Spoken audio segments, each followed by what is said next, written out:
biológicos.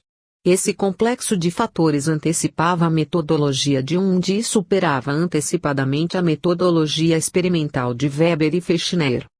Das experiências iniciais com médiums diversos, em que obteve o material reunido em O Livro dos Espíritos, passou aos trabalhos sistemáticos da Sociedade Parisiense de Estudos Espíritas, onde contava com a colaboração de Camille Flammarion, Alexandre e Gabriel Delany, Victorien Sardou, Didier e outros. Recusou-se a fazer pesquisas físicas, deixando estas a cargo dos especialistas científicos que punham em dúvida a validade dos seus trabalhos. Sua convicção levava a não desviar-se do rumo traçado e a lançar esse desafio aos adversários e críticos. A tenacidade e o rigor com que prosseguiu nas pesquisas, que qualificou justamente de psicológicas, e os resultados a que chegou, positivos e irrefutáveis, teriam-lhe assegurado a posição de iniciador da psicologia experimental que deram ao Jung, e a de pioneiro da psicologia profunda, que deram a Freud. Ao tratar das manifestações anímicas dos médiums, revelou a existência do inconsciente, sua dinâmica e sua influência no comportamento humano, e isso quando Sigmund Freud não tinha mais do que 1 ano de idade. A catarse espírita de Kardec foi muito mais eficaz e profunda que a catarse psicanalítica de hoje. Albert de Rochas o provou na França e o Vladimir Raikov, seguindo o método empregado por de Rochas, o comprova hoje na Universidade de Moscou, enquanto Lance Stevenson faz o mesmo na Universidade da Califórnia, embora sem o gênio e o rigor kardecianos. O preconceito científico, a aberração nas ciências, e alienação cultural ao materialismo, que colocou um pressuposto absurdo como base de toda a ciência, negaram a Kardec o reconhecimento de sua contribuição ao desenvolvimento da cultura. O desafio aos sábios, entretanto, surtia os seus efeitos. As pesquisas de William Crookes, Henri de Curie, Edmund Gournay, Oliver Lodge, Frederic Mies, Heinrich Notzing, Charles Richet, Gustave Geley, Eugênio Osti, Frederic Zollner, Paul Gibier e tantos outros nomes exponenciais da ciência comprovaram, nos anos sucessivos, a validade absoluta do trabalho pioneiríssimo de Kardec. Hoje a parapsicologia e a própria física, que rompeu o seu arcabouço de materialismo estratificado, mostraram, sem querer e sem saber, que as conclusões kardecianas são verdadeiras. Incumbirão-se os parapsicólogos e os físicos atuais da reparação científica devida inexoravelmente a Kardec. Muitas pessoas reclamam da falta de pesquisas científicas dos fenômenos espíritas na atualidade, sem perceber que essas pesquisas prosseguem como deviam e como Kardec desejava, ou seja, nos laboratórios científicos de todos os grandes centros universitários do mundo, pela força das coisas, como escrevia Kardec, por necessidade absoluta do progresso científico e sem qualquer delimitação ideológica ou sectária. E enquanto os cientistas cumprem o seu dever de pesquisar e sem preconceitos, os espíritos prosseguem na prática de suas atividades doutrinárias, socorrendo as vítimas do equívoco científico, os obsedados, fascinados e subjugados, através de suas simples e humildes sessões de assistência fraterna e gratuita. Isso não impede que os espíritas, no âmbito de suas instituições doutrinárias, realizem também suas sessões de pesquisa científicas. Mas as instituições espíritas, em geral, não dispõem de condições para esse trabalho especializado, diremos mesmo, especializadíssimo, que exige a participação de especialistas, de aparelhagem custosa, de todos os recursos de um laboratório de tipo universitário. Algumas instituições espíritas aventuram-se ingenuamente à promoção de pesquisa sem disporem de nada disso. Alimentam ainda as crendices religiosas do passado, esperando que o alto, o mundo dos espíritos superiores, possa suprir as suas desoladoras deficiências culturais e conceptuais, no tocante ao problema espírita. Alguns graduados universitários pensam que seus canudos de bacharel ou licenciado são suficientes para lhes dar a habilitação especializada que não possuem. Criam institutos científicos domésticos, sem recursos de espécie alguma para pesquisas complexas e refinadas, e passam a julgar-se e apresentar-se, até mesmo em televisões, como cientistas dignos de acato. Um pouco de bom senso bastaria para lhes mostrar o erro em que incidem. Enquanto não tivermos uma universidade suficientemente aparelhada em pessoal especializado e competente e com aparelhagem técnica suficiente, não podemos promover sessões de materialização, efeitos físicos, ectoplasmia diversificada, psicofonia e escrita direta, que possam dar algum resultado positivo no campo dos interesses científicos. O exemplo de Kardec deve servir de advertência aos que se aventuram nesse terreno escorregadio, vivendo num tempo em que o problema científico era muito menos complexo do que hoje. Assim mesmo ele se recusou a dedicar-se a trabalhos que poderiam desviá-lo do campo exigente da elaboração e divulgação da doutrina espírita, que precisava levar o seu socorro imediato ao povo, preparando a mente popular para a superação indispensável das concepções supersticiosas do passado. A tarefa principal de um espírita consciente, naquele tempo, como ainda hoje, era a de assentar as bases do novo edifício a construir. Os meios científicos atuais já chegaram à compreensão de que os tabus materialistas foram pulverizados pelas explosões atômicas. A realidade espiritual se impõe de tal maneira que os materialistas são obrigados a sofismar e até mesmo a disfarçar suas conquistas científicas mais avançadas, para não darem a mão à palmatória implacável da verdade. A história, a filosofia, a psicologia, a antropologia, a física, a astronáutica, todas as ciências, enfim, já atravessaram o limiar do mundo espiritual e não podem mais recuar. Já temos a pesquisa da reencarnação, dos fenômenos paranormais, especialmente dos chamados fenômenos tueto, de manifestações e comunicações de espíritos, nos mais adiantados centros universitários do mundo, sem excluir sequer os da órbita soviética, onde o corpo bioplásmico é o novo fantasma, agora constituído de plasma físico, que apavora os remanescentes do materialismo falecido por asfixia e reduzido a cinzas nos fornos crematórios da verdade. Pensemos nisso, analisemos bem esses problemas, antes de nos aventurarmos a pioneiros de porão, na retaguarda do avanço científico e tecnológico dos nossos dias, que não estamos em condições de acompanhar. 2. Sessões doutrinárias. A prática espírita não dispensa constante orientação doutrinária dos que desejam realizá-la com eficácia e proveito. As sessões de estudo e debate são obrigatórias em todas as instituições. Aparentemente elas não são mediúnicas, mas na realidade o são, pois é fácil constatar-se que em todas elas os espíritos orientadores estão presentes, auxiliando na orientação dos trabalhos, e às vezes até mesmo se manifestam para algum esclarecimento ou advertência. O estudo e os debates devem cingir-se às obras da codificação. Substituir as obras fundamentais por outras, psicografadas ou não, é um inconveniente que se deve evitar. Seria o mesmo que, num curso de especialização em pedagogia, passar-se a ler e discutir assuntos de mecânica, a pretexto de variar os temas. O aprendizado doutrinário requer unidade e sequência, para que se possa alcançar uma visão global da doutrina.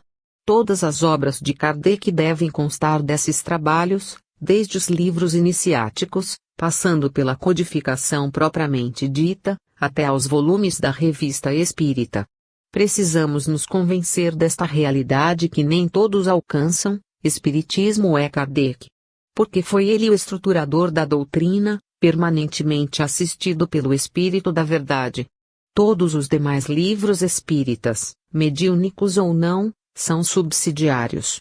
Estudar, por exemplo, uma obra de Emmanuel ou André Luiz sem relacioná-la com as obras de Kardec, a pretexto de que esses autores espirituais superaram o mestre, cujas obras ainda não conhecemos suficientemente, é demonstrar falta de compreensão do sentido e da natureza da doutrina.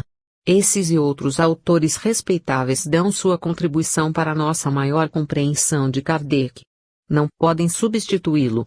E bom lembrar a regra do consenso universal, segundo a qual nenhum espírito ou criatura humana dispõe, sozinhos, por si mesmos, de recursos e conhecimentos para nos fazerem revelações pessoais. Esse tipo de revelações individuais pertence ao passado, aos tempos anteriores ao advento da doutrina.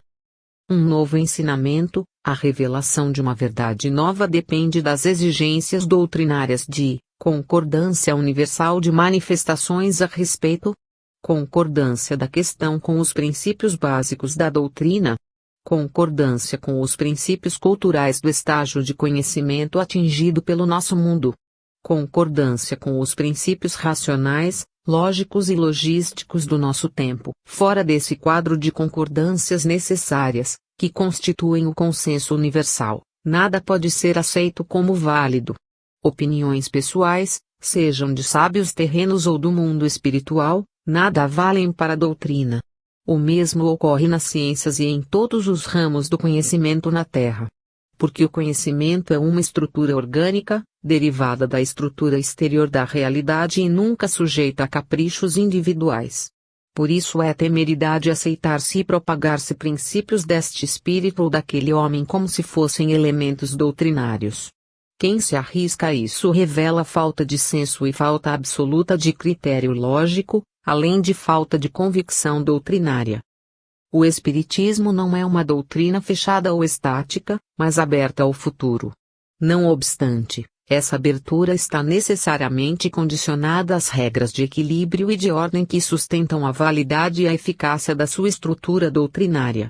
Como a química, a física, a biologia e as demais ciências, o Espiritismo não é imutável, está sujeito às mudanças que devem ocorrer com o avanço do conhecimento espírita.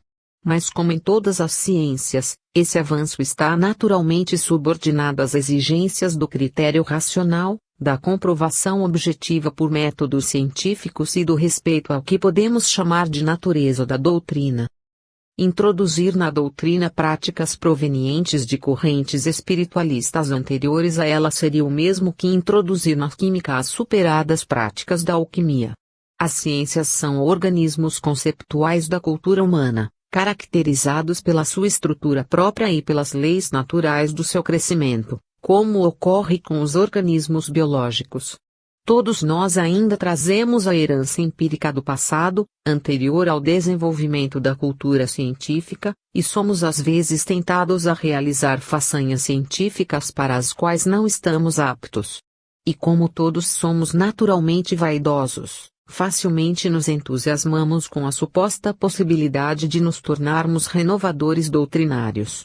Nascem daí as mistificações como a de Holstein, tristemente ridículas, a que muitas pessoas se apegam emocionalmente, o que as torna fanáticas e incapazes de perceber os enormes absurdos nelas contidos.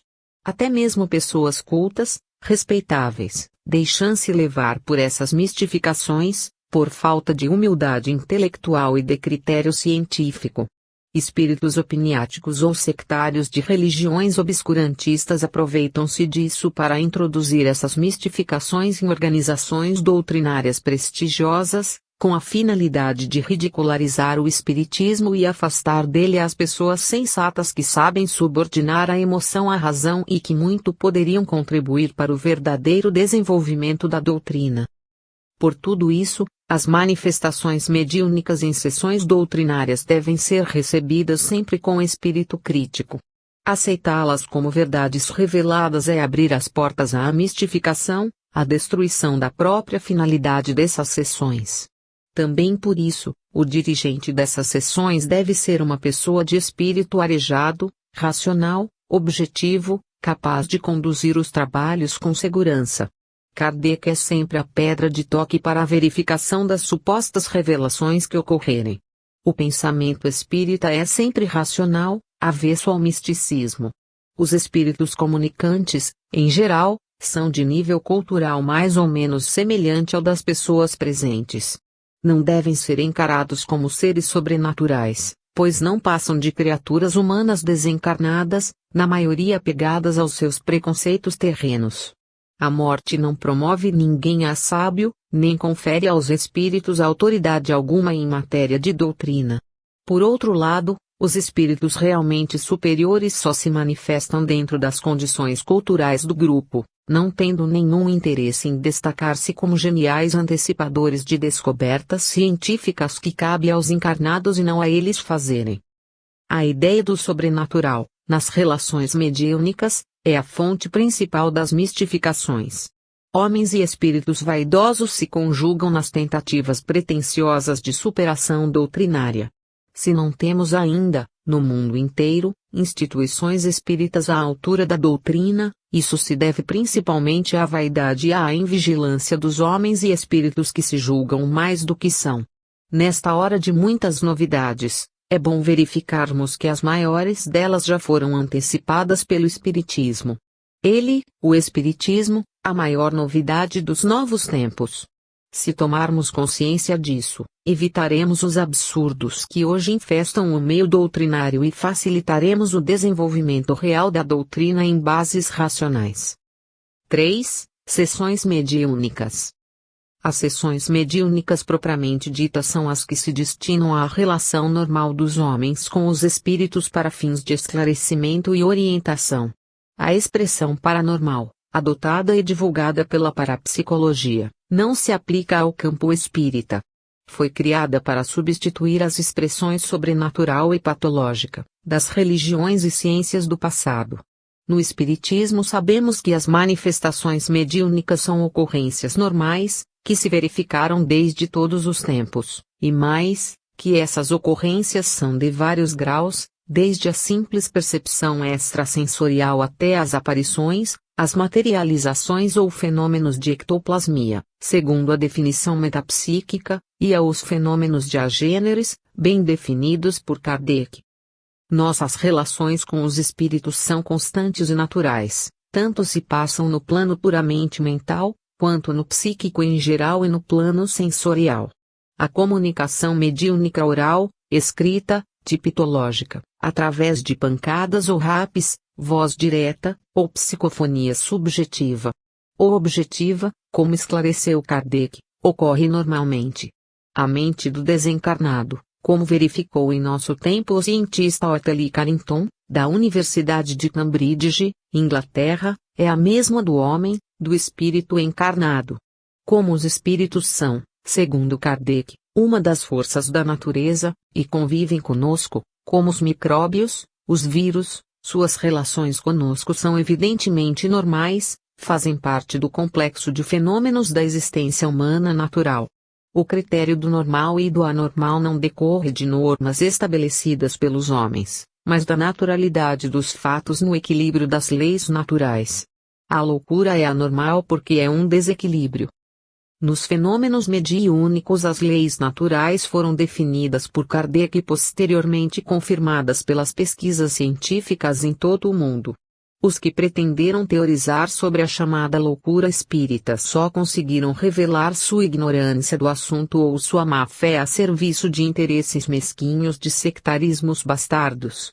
Desde a selva até a civilização, os fenômenos mediúnicos se verificam em todos os tempos, como processo normal de comunicações entre homens e espíritos.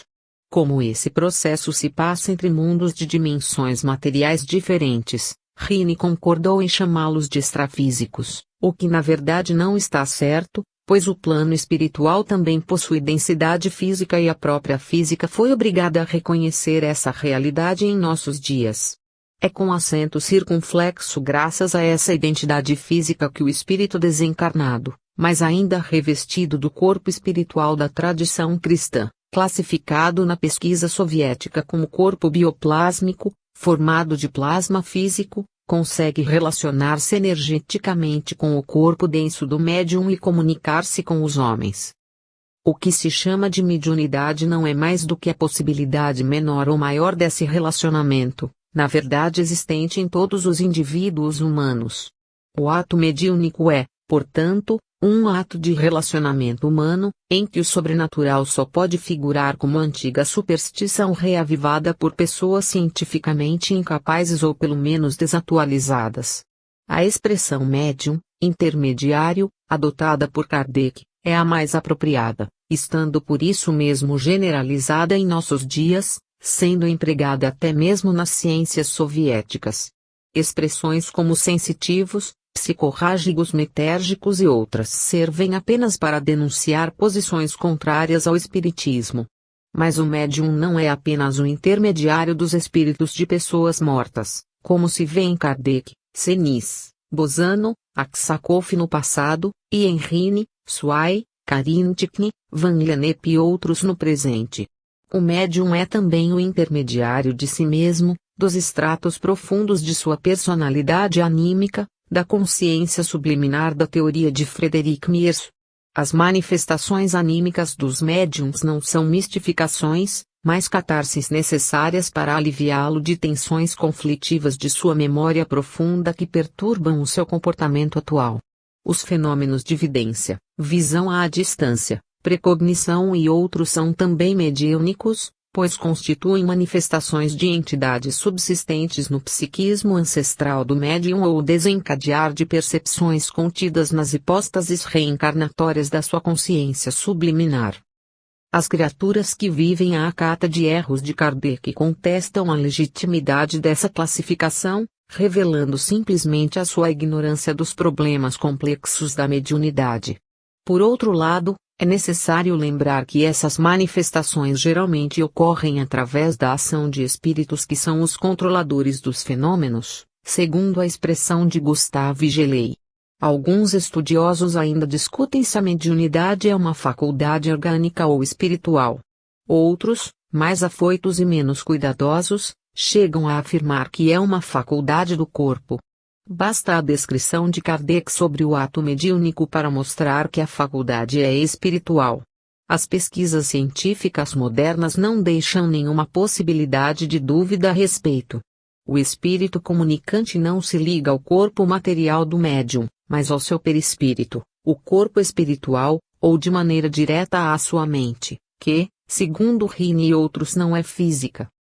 Temos que considerar o fato importante do desprendimento mediúnico ou desdobramento, que nos mostra o médium abandonando seu corpo material para projetar-se à distância, projeção do eu, fato recentemente ocorrido com o cientista norte-americano Andreu Puarish e por ele estudado e relatado em seu livro Os Elementos Alucinógenos do Cogumelo Dourado.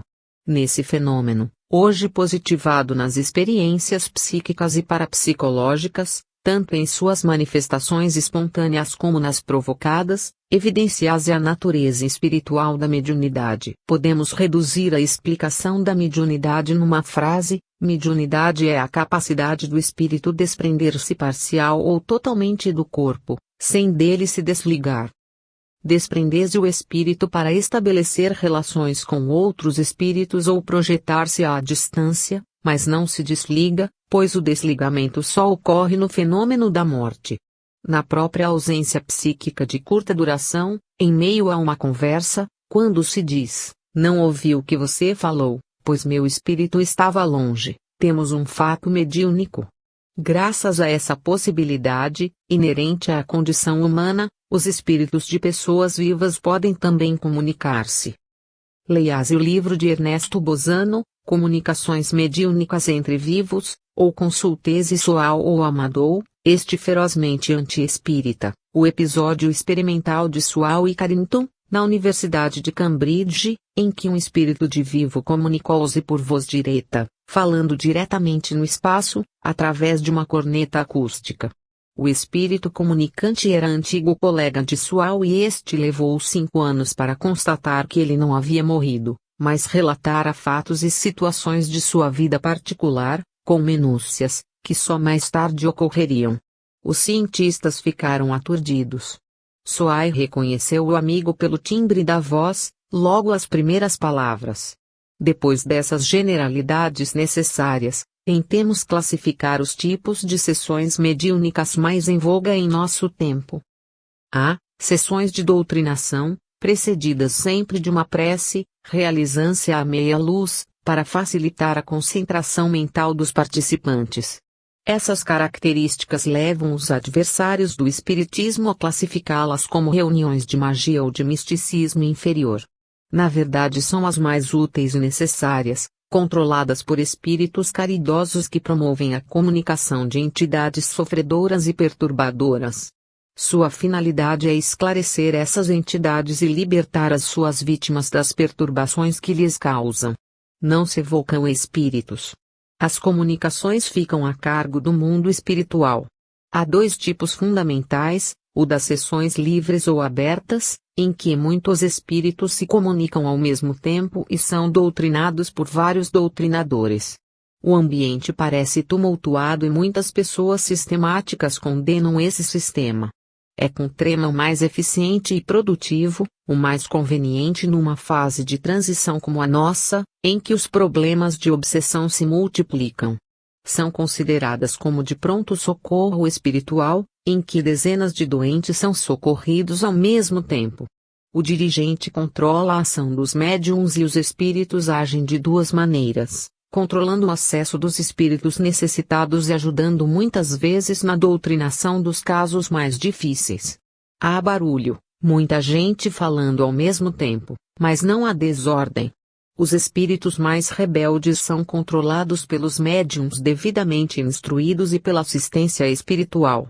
Não se submetem os médiuns a cursos complicados e longos, mas a instruções práticas e objetivas, que são de grande eficiência.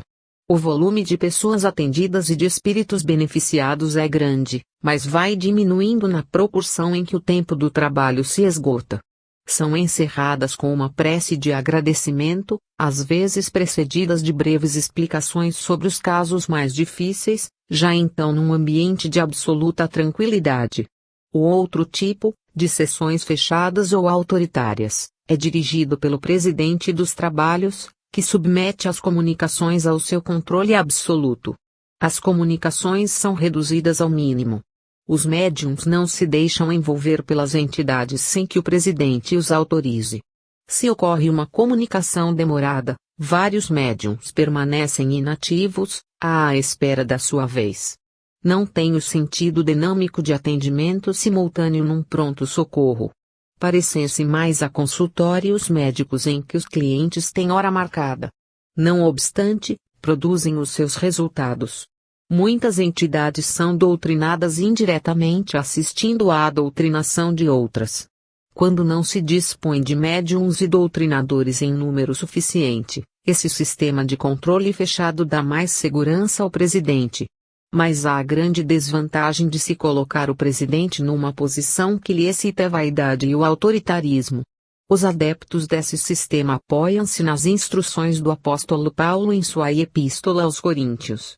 Paulo, de formação judaica, aconselha o uso controlado dos dons espirituais, cada médium falando por sua vez.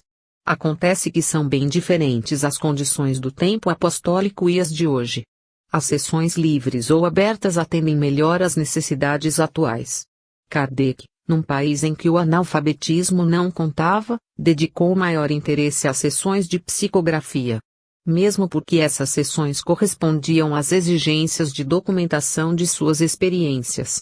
Em todo o mundo a psicografia ainda se mantém como uma forma mais eficiente de comunicação, pois permite a permanência dos textos para exames e comparações posteriores. Mesmo entre nós a psicografia tem um papel importante no desenvolvimento da doutrina, como se vê pelas contribuições de vários médiuns e particularmente da obra imensa e altamente significativa de Francisco Cândido Xavier. Mas nos centros e grupos espíritas populares, onde o analfabetismo está presente nos dois lados, com a manifestação de espíritos inferiores na maioria analfabetos, a psicografia se torna quase sempre impraticável. Essa a razão pela qual a preferência pelas sessões de comunicação oral se impôs.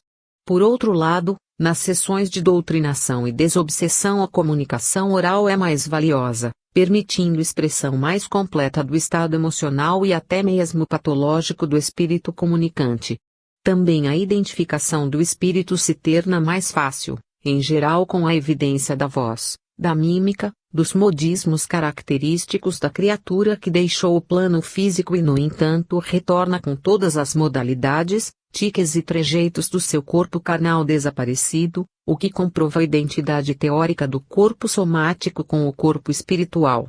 Essa identidade não é constante, pois o espírito evolui no plano espiritual, mas a flexibilidade extrema da estrutura do perispírito permite a este voltar às condições anteriores numa comunicação com pessoas íntimas, seja pela vontade do espírito comunicante ou involuntariamente, pelas simples emoções desencadeadas no ato de aproximação do médium ou no ato de transmissão da comunicação. As pessoas que não conhecem a doutrina e não dispõem de experiência na prática mediúnica sentem-se intrigadas com esses problemas.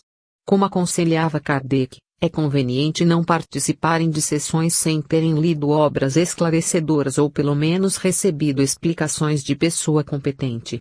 Mas exigir que pessoas obsedadas ou médiums em franco desenvolvimento tenham de frequentar cursos de vários anos para poderem frequentar as sessões de que necessitam, como fazem algumas instituições, é simplesmente um absurdo que raia pela falta de caridade. B. Sessões de desobsessão. Kardec classificou as obsessões em 3 tipos, segundo o grau de atuação do espírito e submissão da vítima: obsessão simples, fascinação e subjugação. A obsessão simples pode ser tratada em sessões de doutrinação, sem maiores complicações. O obsedado é geralmente um médium em desenvolvimento, mas não sempre. Em muitos casos, uma vez esclarecido o espírito e o paciente se dedicando ao estudo e prática da doutrina, liberta-se e converte o obsessor em seu amigo e colaborador, o que Jesus ensinava: acerta-te com o teu adversário enquanto estás a caminho com ele.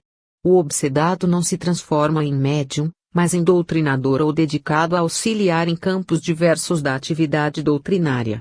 Mas a fascinação e a subjugação exigem tratamento mais intenso e restrito a pequeno grupo de trabalho, integrado por médiums conscientes da responsabilidade e das dificuldades do serviço e dirigido por pessoas competentes e estudiosas.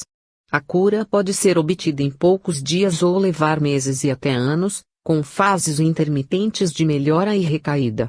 Só a insistência no trabalho desobsessivo e a vontade ativa do paciente no sentido de libertar-se podem apressar os resultados. A dificuldade maior está sempre na falta de vontade do paciente, acostumado à ligação obsessiva, numa situação ambivalente, em que ao mesmo tempo quer libertar-se mas continua apegado ao obsessor, sentindo sua falta quando ele se afasta e invocando-o inconscientemente. Há obsessores que se consideram, com razão, obsedados pela sua vítima. Ideias, hábitos, tendências alimentadas pelo obsedado constituem elementos de atração para o obsessor. Nesses casos, o trabalho maior da desobsessão é com a própria vítima. Os dirigentes do trabalho precisam estar atentos, vigilantes quanto ao comportamento do obsedado, ajudando-o constantemente a reagir contra as influências do espírito e contra as suas próprias tendências e hábitos mentais. A mente do obsedado, nesses casos, é o pivô do processo. Ensinar-lhe a controlar e dominar sua mente pela vontade, com apoio no esclarecimento doutrinário, é o que mais importa.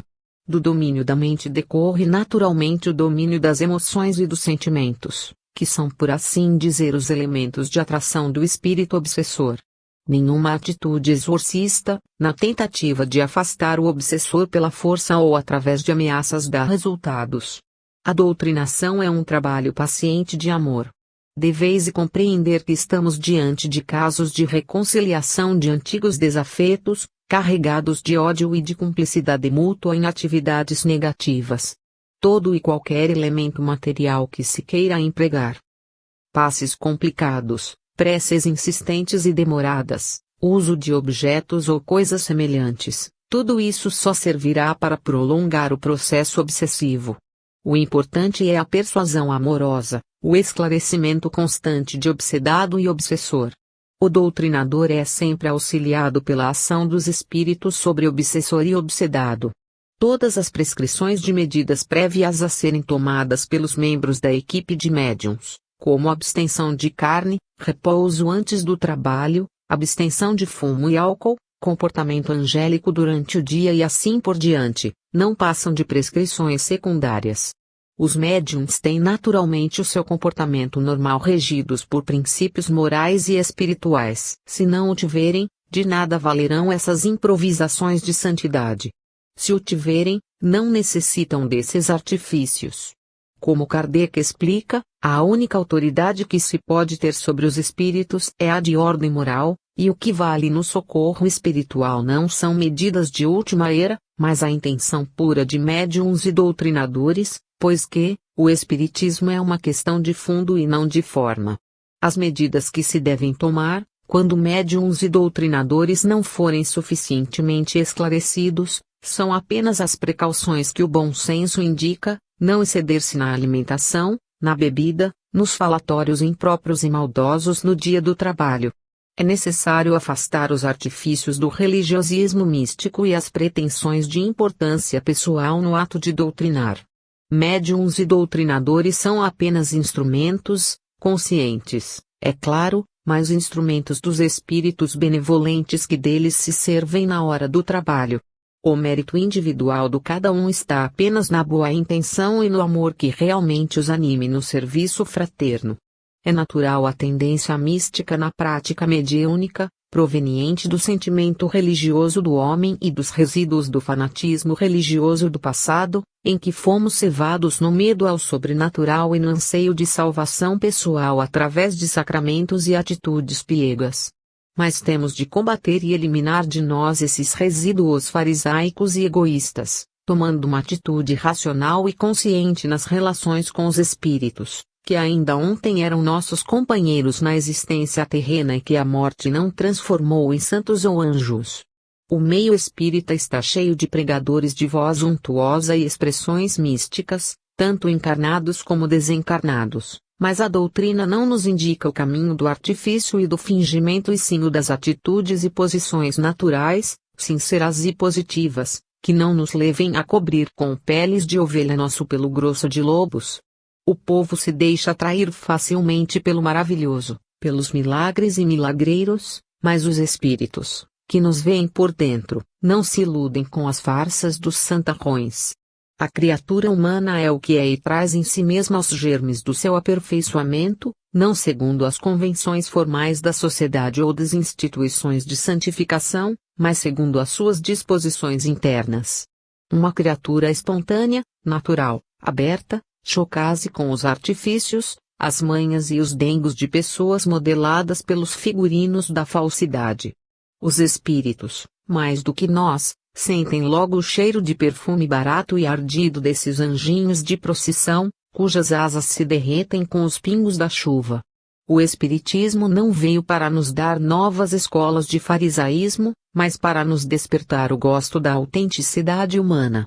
Sabemos muito bem que nada valem as maneiras suaves, a voz macia e impostada, os gestos de ternura dramática, se não formos por dentro o que mostramos por fora. E é uma ilusão estúpida pensarmos que essa disciplina exterior atinge o nosso íntimo. Nosso esquema interior de evolução não cede aos modismos e às afetações do fingimento. A moral não é produto do meio social, mas da consciência. Seus princípios fundamentais estão em nosso íntimo e não fora de nós. A moral exógena, exterior, vem dos costumes, mas a moral endógena, interior, nasce das exigências da nossa consciência. A ideia de Deus no homem é a fonte dessa moral interna que supera o moralismo superficial da sociedade. Nas sessões de desobsessão o que vale não é o falso moralismo dos homens, mas a moral legítima do homem. Essa busca do natural, do legítimo, do humano, é a constante fundamental do espiritismo.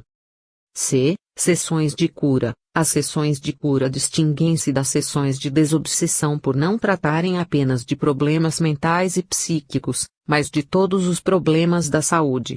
Os espíritos exercem atividades curativas de todos os tipos e até mesmo realizam intervenções cirúrgicas em casos especiais. Isso não parece estranho quando nos lembramos de que os espíritos são simplesmente homens desencarnados que vivem numa dimensão física da realidade terrena, onde, como aqui, a mente opera sobre a matéria. Os planos espirituais mais próximos da crosta terrena são bastante semelhantes ao nosso. As sessões de cura material seguem as normas da sessão de desobsessão, mas acrescidas de medidas de controle dos fenômenos, como os das sessões de ectoplasmia ou materializações. O ectoplasma é utilizado na recuperação de tecidos, na cicatrização muitas vezes imediata de incisões operatórias e no reequilíbrio de órgãos e funções. Antecipando um século às práticas da medicina psicossomática, a terapêutica espírita mostrou que as doenças somáticas se originam no psiquismo. A descoberta do corpo bioplásmico em nossos dias comprovou essa tese espírita. A parapsicologia vem contribuindo bastante para o esclarecimento desse problema e hoje é grande o número de médicos que aceitam a contribuição espírita nesse campo. Mas justamente por isso as sessões de cura não podem ser realizadas sem a participação de médicos espíritas. A exigência da condição espírita dos médicos decorre da necessidade de conhecimentos da problemática espírita. Os médicos não espíritas não dispõem de recursos para compreender o que então se passa, mas podem também participar dessas sessões, desde que acompanhados de colegas espíritas. Os casos de mediunidades curadoras são mais frequentes do que se pensa e esses médiuns, deixados a si mesmos, geralmente acabam se perdendo. E uma temeridade aceitação do trabalho mediúnico de cura sem assistência médica a um médium. Não se trata de milagres, mas de ação terapêutica e até mesmo cirúrgica. Ver nosso livro sobre o caso Arigó, com depoimentos de numerosos médicos de renome, brasileiros e estrangeiros, e o relato de numerosas intervenções cirúrgicas, trata-se de um estudo do médium e de toda a sua problemática mediúnica, psicológica, social e terapêutica. Não é simples relato de fatos. Por isso o indicamos, como único trabalho dessa natureza publicado sobre o caso e traduzido por instituições científicas norte-americanas. Desejamos vê-lo superado por uma obra mais completa, que infelizmente ainda não apareceu. As campanhas apaixonadas contra o espiritismo criaram barreiras quase intransponíveis entre espiritismo e medicina, que só agora estão sendo derrubadas. Dentro em breve, Kardec, que foi médico em Paris, não será mais encarado como adversário dos médicos, mas como uma espécie de Pasteur tardiamente reconhecido em seus méritos. Já existem, hoje, sociedades de medicina no Brasil e no mundo.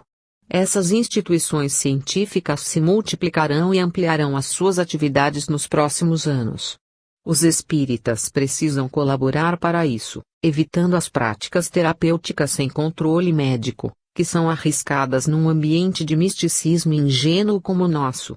Só assim ajudaremos a quebrar os tabus criados por mais de um século de calúnias assacadas contra os espíritas e o espiritismo, em prejuízo evidente do progresso científico e do sofrimento humano. As sessões de cura não passam de tentativas de auxílio, pois a cura espiritual não depende apenas dos fatores físicos da moléstia. Há fatores espirituais da doença que são quase sempre irremovíveis.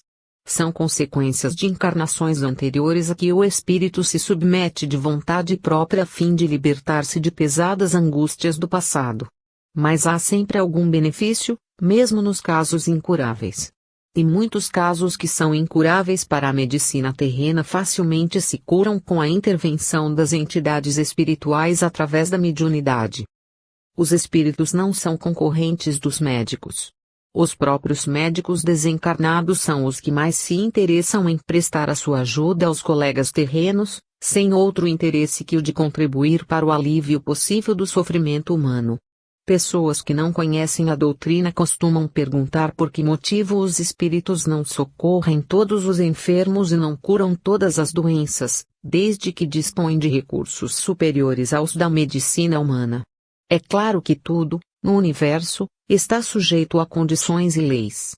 Um doente condicionado pela sua consciência profunda à necessidade de aliviá-la através das formas de sofrimentos que impôs a outras criaturas em vida anterior, tem nos sofrimentos atuais o seu próprio remédio e não uma doença. Passa por um doloroso processo de reajuste moral e espiritual, que reconhece necessário à sua tranquilidade futura. As leis morais da consciência o obrigam, em seu próprio benefício, a essas purgações dolorosas, mas benéficas. Não se trata de uma hipótese, mas de uma realidade comprovada nas pesquisas científicas sobre a memória profunda, em busca de provas sobre a reencarnação, hoje grandemente acumuladas. No espiritismo predominam a razão e a prova. Como observou Richet, Kardec nunca aceitou um princípio que não fosse lógico e comprovado pela pesquisa. Graças a isso, a doutrina se mantém intacta em face de toda a espantosa evolução científica do nosso tempo. Os maiores avanços da ciência nada mais fizeram, até agora, do que comprovar os princípios fundamentais do espiritismo. Os espíritos curadores ou terapeutas não fazem milagres, não têm o poder de violar as leis naturais. Mas conhecem melhor essas leis do que os homens e dispõem de recursos que ainda desconhecemos. Por isso Jesus advertiu que os que seguissem o seu ensino poderiam fazer os supostos milagres que ele fazia e até mais do que ele. O problema não é de mística, mas de razão e sobretudo de conhecimento. Todo conhecimento é facultado ao homem, dentro das possibilidades progressivas do seu desenvolvimento espiritual. Conhece mais o que mais avançou no desenvolvimento das suas potencialidades ônticas, ou, como afirmou Kant, na realização de sua perfectibilidade possível. No sentido espiritual, essa atualização das potencialidades de perfeição está ao alcance de todos, pois é inerente à natureza humana. Mas no sentido existencial terreno, essa atualização está condicionada ao grau de evolução atingido pelos esforços de cada indivíduo. Os espíritos terapeutas, como os médicos terrenos, não dispõem de saber absoluto, mas relativo ao seu grau de evolução. Trabalham geralmente em equipe, auxiliando-se mutuamente. O mais sábio e experiente dirige a equipe, exatamente como entre os homens. Qualquer interpretação sobrenatural da atividade natural dessas criaturas humanas leva-nos aos delírios do mito, impedindo-nos de compreender a realidade dos fatos. Sessões de consulta. As sessões de consulta são as mais antigas da prática espírita, muito anteriores à elaboração da doutrina. Marcaram profundamente os tempos mitológicos, prolongando-se nos tempos bíblicos na fase medieval, como vimos nas partes anteriores deste livro. A trípode mágica dos oráculos e das pitonisas, a mesinha de 3 pés, que ressurgiria na era moderna com a dança das mesas, é a antecessora remota da guéridon francesa, da mesinha de 3 pés dos salões parisienses do século XVIII, que provocaram a atenção de Kardec. Utilizadas em toda a antiguidade para consultas sérias aos espíritos, como vemos no caso da pitonisa de Endor, na Bíblia, tornarão-se na leviana sociedade oitocentista europeia em objetos de diversão e passatempo.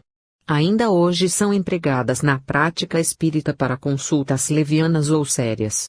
Delas surgiram algumas diversificações, como a cestinha túpia de que o próprio Kardec se serviu, a tipitologia por meio de rapis, empregada no caso das irmãs Fox, nos Estados Unidos, e as sessões alfabéticas de copinho a que o escritor Monteiro Lobato se dedicou seriamente entre nós, deixando-nos um relato minucioso de suas experiências interessantíssimas, publicado no livro de sua secretária, de Maria José Sete Ribas, As Sessões Espíritas de Monteiro Lobato. O famoso escritor conseguiu comunicações de seus filhos mortos por esse processo e chegou a doutrinar espíritos perturbadores. Considera-se, em geral, que essas sessões são condenadas pelo Espiritismo. O que se condena não é a modalidade, pois todas as formas de comunicação são válidas, quando levadas a sério, mas a leviandade com que tais pessoas se entregam a essa experiência, com objetivos de simples curiosidade, o que facilita o acesso de espíritos inferiores, brincalhões ou maldosos, que põem os médiuns em perigo. O nome de sessões de copinho provém do fato de usar-se um cálice ou um pequeno copo emborcado sobre uma folha de cartolina ou sobre a mesa de superfície lisa. Na cartolina ou em torno da mesa dispõe um alfabeto em forma circular, com o copinho no centro do círculo. Uma ou mais pessoas colocam levemente um dedo sobre o copinho e este se movimenta indicando as letras que formam palavras. Lobato dispunha da mediunidade de sua esposa, de Terezinha, vendando seus olhos. Uma pessoa é incumbida de anotar as letras indicadas. O movimento do copinho atinge geralmente grande velocidade. Como se vê, trata-se de um fenômeno de automatismo psicológico, de que os espíritos se servem como na escrita automática. As consultas são feitas oralmente pelas pessoas presentes. Não há nada de mal nessa prática em si. Num ambiente sério, as respostas são também sérias. A interferência de espíritos brincalhões ou perturbadores pode ser convertida em auxílio para os mesmos, como fazia Lobato.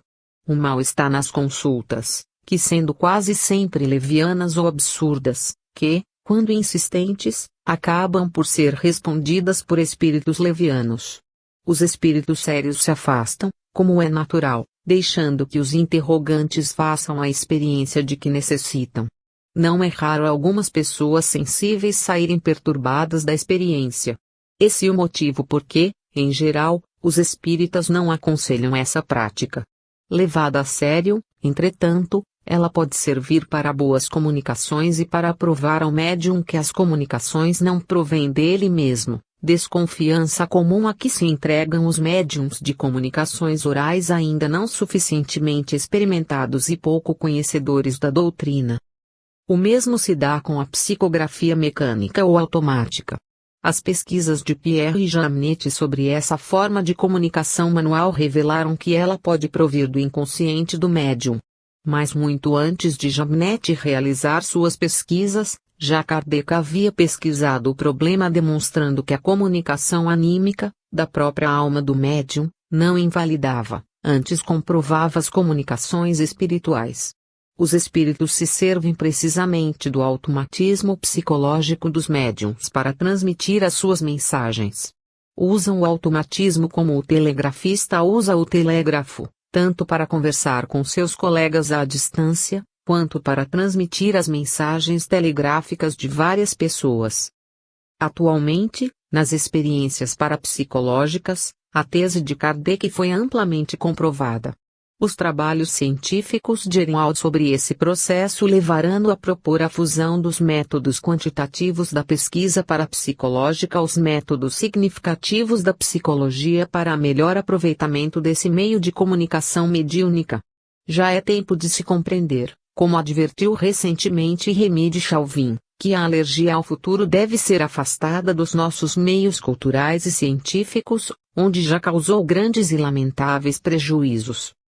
A idiosincrasia ao sobrenatural não deve impedir a ciência de cumprir a sua missão, que é justamente a de esclarecer os antigos mistérios em termos racionais. As ciências atuais já foram batidas em seus redutos materialistas pelas suas próprias incursões no plano do extrafísico, segundo a expressão de Rini. Teimar em confundir escrita automática com psicografia, seja por meio de copinhos ou das mãos do médium, é simplesmente fechar os olhos ante uma realidade de milênios, hoje integrada no campo científico. A tese da onisciência do inconsciente é uma contradição em si mesma. Capítulo 2. 1. As condições da ciência. O Espiritismo foi acusado, desde o seu aparecimento, de não ter condições científicas. O objeto de suas pesquisas era ilusório. Os métodos que adotava eram ineficientes. A repetição necessária dos fenômenos era impossível. Kardec não se interessava pelas leis dos fenômenos, que na verdade não eram fenômenos e não estavam sujeitos a leis de espécie alguma. Os espíritos, como os deuses mitológicos, eram figurações evanescentes, sem nenhuma consistência possível. Avesso à realidade física, o Espiritismo nada tinha a acrescentar ao mundo sensorial, não revelava nem estudava nenhum aspecto novo da matéria. Tratava-se apenas de uma ressurreição das velhas superstições da antiguidade, que a ciência tinha por dever destruir para sempre. Atravessando os limites do real, invadia as regiões do inefável pitagórico, onde a razão nem sequer podia discernir coisa alguma. Kardec trapaceava para criar uma religião de aparência científica. Seu objetivo só podia ser a criação de uma nova igreja, da qual certamente se tornaria o Papa. A presença de Deus na sua estrutura pretensamente científica não podia iludir a ninguém. Deus era objeto da teologia, cuja área sagrada Kardec invadia atrevidamente. Só restava ao mundo moderno repelir de maneira definitiva a intromissão desse corpo estranho e nebuloso no campo racional da ciência. Não obstante, Kardec insistia. e explicava reiteradamente que o objeto da ciência espírita era a própria essência do homem, que se podia atingir através da sua manifestação, o fenômeno, que estes, pela sua própria natureza, eram acessíveis à pesquisa científica e que a sua repetição, como a de todos os fenômenos, dependia apenas da conjugação dos elementos necessários, como se faz numa reação química. Lembrava que esses fenômenos eram naturais, existiam desde todos os tempos, repetindo-se indefinidamente através dos milênios. Como fenômenos naturais, tinham as suas leis, que o Espiritismo descobria através da experiência e da pesquisa, provocando-os e analisando-os. Enquadrava o Espiritismo no campo da psicologia. E dava início à psicologia experimental, sem o engano de servir-se de métodos físicos ou biológicos, pois afirmava que o método devia ser adequado ao objeto. Por isso, criava o seu próprio método. Na Revista Espírita, seu órgão de difusão e debates, inscrevia sob o título Revista de Estudos Psicológicos. Quanto às superstições, lembrava que a função da ciência era precisamente de esclarecê-las, substituindo as fábulas por explicações racionais e positivas das causas dos fenômenos que as originaram. Tudo em vão. As ciências eram deidades impassíveis, defendidas pelas vestais da deusa razão. Kardec e o Espiritismo foram marginalizados na cultura do século XVIII aos dogmas invioláveis da sabedoria eclesiástica. Os cientistas opunham os dogmas inabaláveis da frágil razão humana. Premido entre os fogos cruzados da ciência e de religião, só restava a Kardec entrincheirar-se nas ruínas da filosofia, que acabava de libertar-se da servidão medieval e conservava em suas entranhas uns restos de calor humano. Entrincheirou-se, mas não abriu mãos da pesquisa científica. Felizmente os cientistas que foram lançados ao seu encontro não haviam perdido o bom senso. Resolveram provar cientificamente que os fenômenos não existiam e deram com o nariz na realidade inadmissível. A Sociedade Dialética de Londres esfacelou-se contra o rochedo dos fatos. William Crookes tocou os fenômenos com os dedos, como Tomé, e teve a coragem de sustentar a sua realidade. Frederick Zollner, na Alemanha, fez o mesmo. Já não se podia mais negar a realidade dos fenômenos. Passou-se então aos sofismas da mistificação, classificando Crookes de caduco e Zollner de estúpido. Mais tarde surgiu Richet, o fisiologista do século, sustentando a existência do ectoplasma, e o classificaram de imbecil, enganado por um espertalhão. Quando Richet faleceu, em 1935, já em pleno século XX, os defensores da razão clamaram por toda parte que com ele morrerá também a ilusão espírita. Não sabiam que, 5 anos antes, os professores Rini e M.C. Douglas haviam fundado na Duke University, EUA, a parapsicologia moderna, preparando o Psichique Bom, a explosão psíquica da atualidade. Hoje estamos em face de uma comprovação total da ciência espírita, não apenas pela parapsicologia, mas também pela física nuclear, pela biologia avançada, pela astronáutica, por todos os ramos do conhecimento que não podiam e não podem parar no rush espantoso do conhecimento rumo à antimatéria, ao corpo bioplásmico, às provas da reencarnação, aos fenômenos teta que provam as várias formas de comunicação mediúnica. É este o mais espantoso episódio da história das ciências, que os historiadores do ramo fazem questão de ignorar. As leis dos fenômenos mediúnicos, descobertas por Kardec, são agora redescobertas nos laboratórios modernos e os seus descobridores não sabem que estão descobrindo a pólvora. Se o espiritismo não tem condições científicas, porque estranhos meios, não científicos, Kardec antecipou essas descobertas da atualidade, a ciência espírita provou a sua validade nos maiores centros de pesquisa universitária do mundo, pelas mãos dos seus adversários. Ninguém teria percebido isso. 2. As leis dos fenômenos. As leis dos fenômenos mediúnicos, ou paranormais, foram descobertas e descritas por Kardec em O Livro dos Médiuns há mais de um século. Através de pesquisas psicológicas definiu com precisão. Partia do princípio de que os fenômenos falam. Interrogou os espíritos comunicantes e controlou o que eles diziam com experiências realizadas com pessoas vivas. O confronto dessas manifestações em dois planos da realidade e a constante repetição de experiências lhe davam uma margem de certeza possível. Insistiu 12 anos consecutivos nesse trabalho, na Sociedade Parisiense de Estudos Espíritas, uma sociedade científica, segundo ele a classificava. Utilizou-se também do